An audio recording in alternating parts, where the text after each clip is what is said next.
የኢትዮጵያና የኤርትራ ፍጥጫ ይሏል። ነገሩ ይበርዳል ቢባልም ከዕለት ዕለት የምንሰማቸው ነገሮች አስፈሪ ቀናት ከፊታችን እንዳሉ ይጠቁማሉ። ጽምዶ በሚል ከሻቢያ ጋር የተፈጠረው ጥምረት አደጋ ተጋርጦበታል። ህወሓት ለሁለት ተከፍሏል። ጀነራሎቹ የእርስ በርስ ፍጥጫ ውስጥ ገብተዋል። አሁን በተሰማው ዜና የትግራዩ ጀነራል ለሻቢያ ተላልፈው እንዲሰጡ ተወስኗል። ውሳኔው በጀነራል ምግቤ የተላለፈ እንደሆነ ታውቋል። በግለሰብ ቤት ታፍነው የሚገኙ ጀነራሉ እርምጃ ሊወሰድባቸው ይችላል በሚል ተፈርቷል። በዝርዝር እነግራችኋለን። በሌላ በኩል ከሻቢያ ጋር የተጣመሩ የሻቢያ ጀነራሎች ሱዳን ውስጥ ናቸው። የግብጽ ጦር አመራሮችም እንደተቀላቀሏቸው የደህንነት መረጃዎች ጠቁመዋል። የሻቢያና ህወሓት ወታደራዊ አዛዦች ሱዳን ውስጥ ሚስጥራዊ ውይይት አድርጓል። ሁለቱ ኃይሎች ጥቃት ለመክፈት መስማማታቸውም ከስፍራ የደረሰ መረጃ አመላክቷል። ይዘነዋል። የሱዳን ጦር በኢትዮጵያ ድንበር ላይ ጥቃት ፈጽሟል። አልቡርሃን እንደዛቱት ኢትዮጵያ ላይ አድርገውታል። በግብጽ የሚዘወሩ ጀነራል አልቡርሃን በኢትዮጵያ ድንበር ከባድ የሚባል የአየር ጥቃት እንደፈጸሙ ተረጋግጧል። ኢራን ሰግታለች።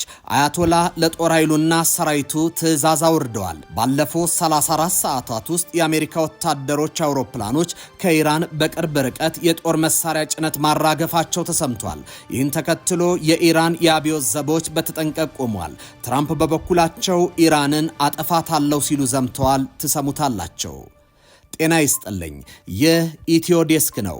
የዕለቱን ዜናዎች ይዘን ቀርበናል። ቻናላችንን ላይክ፣ ሼር እና ሰብስክራይብ ታደርጉ ዘንድ በመጋበዝ ወደ ዝርዝር ጉዳዮቹ ተሻገርኩኝ። የሱዳን ጦር በኢትዮጵያ ድንበር ጥቃት ፈጸመ። አልቡርሃን እንደዛቱት ኢትዮጵያ ላይ አድርገውታል። በግብጽ የሚዘወሩ ጀነራል አልቡርሃን በኢትዮጵያ ድንበር ከባድ የሚባል የአየር ጥቃት እንደፈጸሙ ተረጋግጧል። የሱዳን ጦር ሐሙስ ዕለት በብሉ ናይል ግዛት በሚንቀሳቀሱ የፈጣን ድጋፍ ሰጪ ኃይሎች RSF እና ጋራቸው የሱዳን ህዝብ ነጻ አውጪ በሰሜን የሱዳን ህዝብ ነጻ አውጪ ንቅናቄ SPLMN ይዞታዎች ላይ የአየር ጥቃት መፈጸሙን ወታደራዊ ምንጮች አስታውቋል።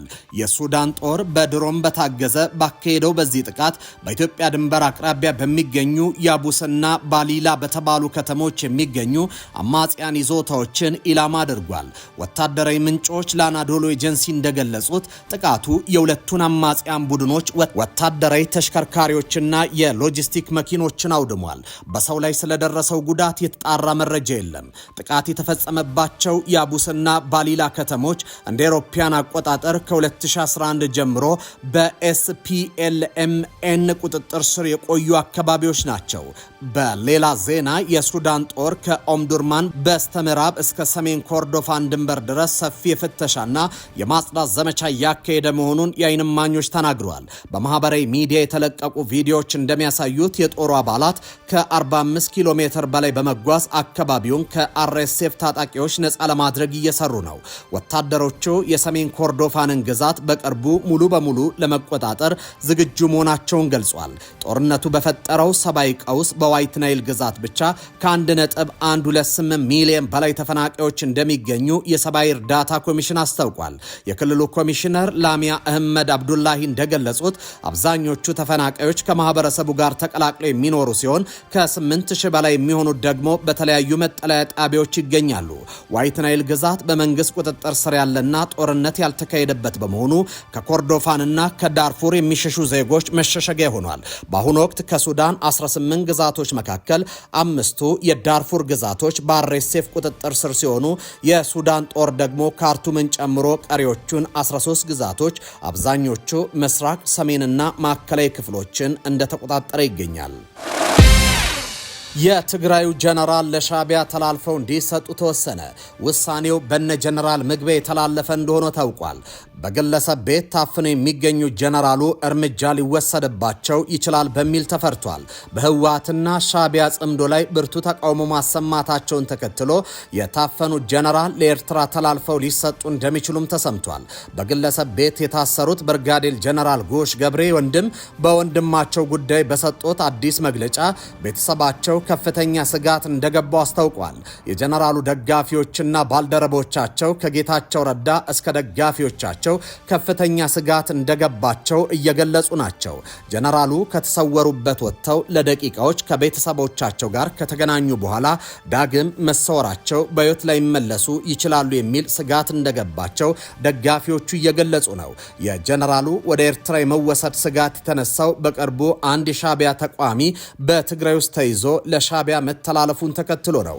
በቅርቡ አንድ የሻዕቢያ ተቋሚ የብርጌድ ንሓመዱ አባል የሆነ ኤርትራዊ ወጣት በጽምዶ ላይ በሚዲያ ብርቱ ትችት ካቀረበ በኋላ ታፍኖ ወደ አስመራ ተወስዷል። ህወሓትና ሻዕቢያ በኢትዮጵያ በተለይም ትግራይ ክልል ውስጥ ሆነው የሚቃወሟቸውን ኤርትራውያን እያሳደዱ ነው ተብሏል።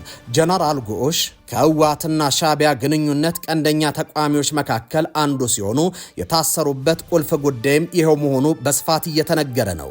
የጀነራል ወንድም በጉዳዩ ላይ ከመቀሌ በሰጡት መግለጫ ወንድማቸው በአንድ ያላለቀ የግለሰብ ቤት ውስጥ እንደነበርም ገልጿል።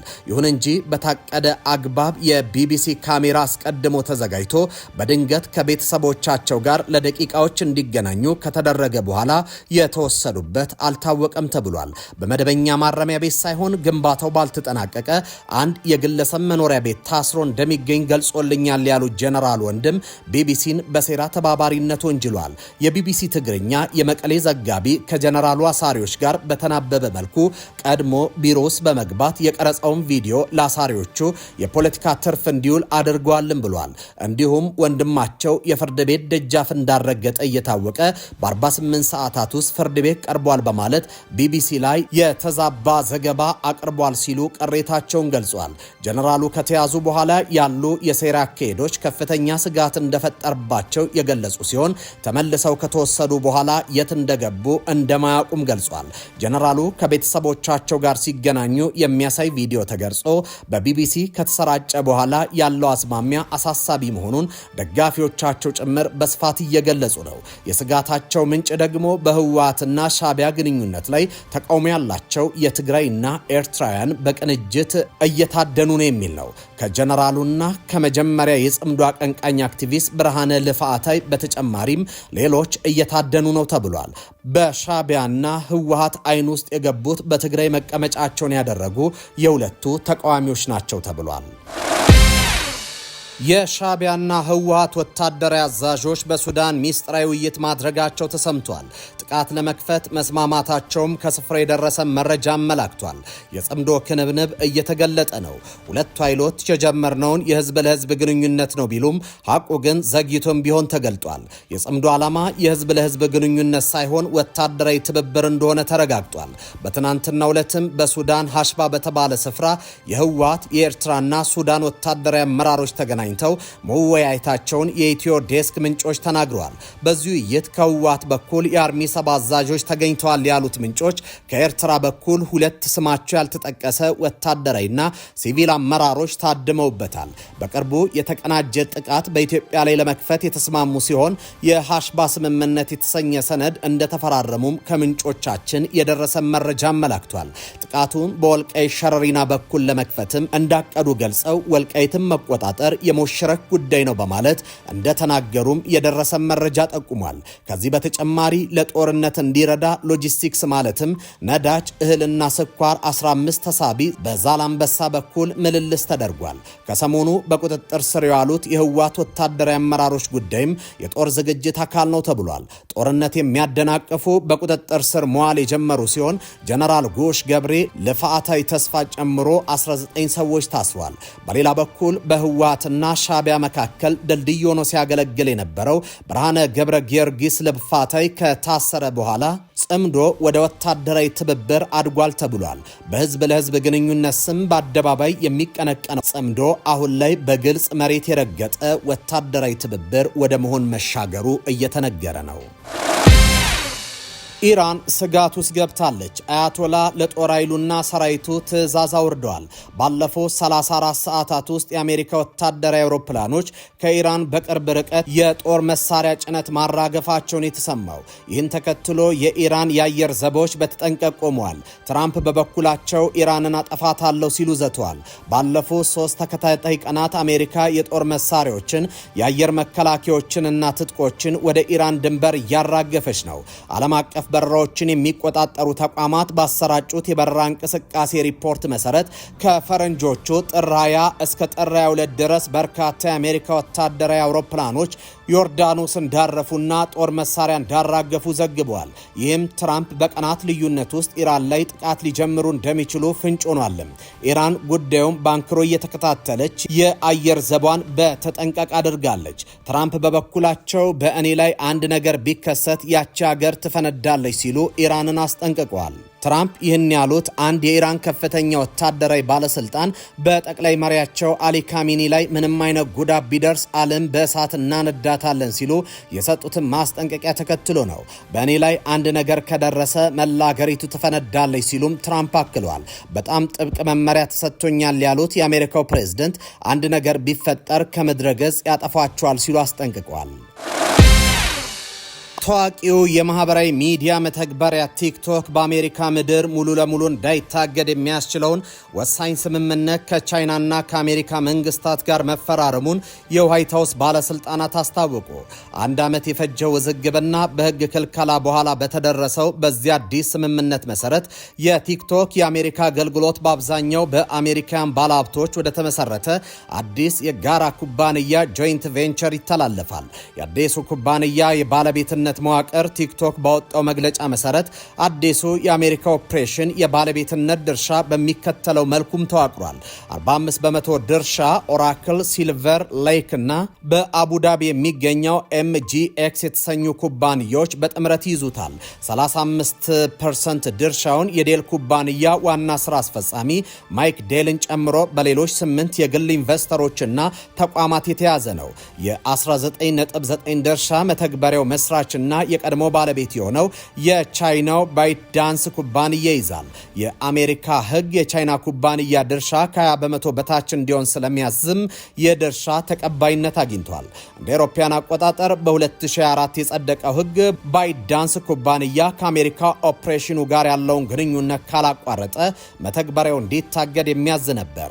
ይህ ሕግ በጠቅላይ ፍርድ ቤት ሙሉ ተቀባይነት አግኝቶ የነበረ ቢሆንም ፕሬዝዳንት ዶናልድ ትራምፕ የፍትህ መምሪያውን መተግበሪያውን በሚያስተናግዱ የቴክኖሎጂ ኩባንያዎች ላይ ቅጣት እንዳይጥል ተደጋጋሚ የፕሬዝደንታዊ ትዕዛዝ ሲሰጡ መቆየታቸው ቲክቶክ እስካሁን በአሜሪካ አገልግሎት ሲሰጥ ቆይቷል። የቴክኖሎጂና የመረጃ ደህንነት በአዲሱ ስምምነት መሰረት የቲክቶክ የይዘት መርጦ ማቅረቢያ ስሌት ኮንተንት ሪኮሜንዴሽን አልጎሪዝም በአሜሪካውያን መረጃ ላይ ብቻ በመመስረት እንደገና እንደሚዋቀርና እንደሚሰለጥን ተገልጿል። የኦራክል ኩባንያ የመተግበሪያውን መሰረታዊ ኮድ ሶርስ ኮድ እና አሰራርን በቋሚነት የመፈተሽ ኃላፊነት ይኖረዋል። ምንም እንኳ የአሜሪካው መተግበሪያ ኦፕሬሽን ራሱን የቻለ ቢሆንም ከዓለም አቀፉ የቲክቶክ ስሪት ጋር ተመጋጋቢ ሆኖ እንደሚቀጥልም ተረጋግጧል። ይህ ማለት አሜሪካውያን ተጠቃሚዎች የሌላውን ዓለም ይዘት ኮንተንት ማግኘት ይችላሉ። ስምምነት ቢደረግም በምክር ቤቱ የቻይና ጉዳዮች ኮሚቴ ሊቀመንበር የሆኑት ሪፐብሊካኑ ጆን ሙሌናር እና የቻይና ኮሚኒስት ፓርቲ በአልጎሪዝሙ ላይ ተጽዕኖ እንደሌለውና የአሜሪካን መረጃ ደህንነት መረጋገጡን ለመፈተሽ በቅርቡ የህዝብ ችሎት ፐብሊክ ሂሪንግ እንደሚጠራ አስታውቋል። የአዲሱ የአሜሪካ ቲክቶክ ኩባንያ ዋና ስራ አስፈጻሚ በመሆን አዳም ፕሬሰር የተሰየሙ ሲሆን የቲክቶክ ግሎባል ዋና ስራ አስፈጻሚ ሾውቹ በአዲሱ ኩባንያ ውስጥ ቦርድ ውስጥ ይካተታሉ ተብሏል። የተወደዳችሁ ተመልካቾቻችን ለሰዓቱ ያዝናቸው ዜናዎችን የነበሩ በያላችሁበት ሰናይ ጊዜ ይሆንላችሁ።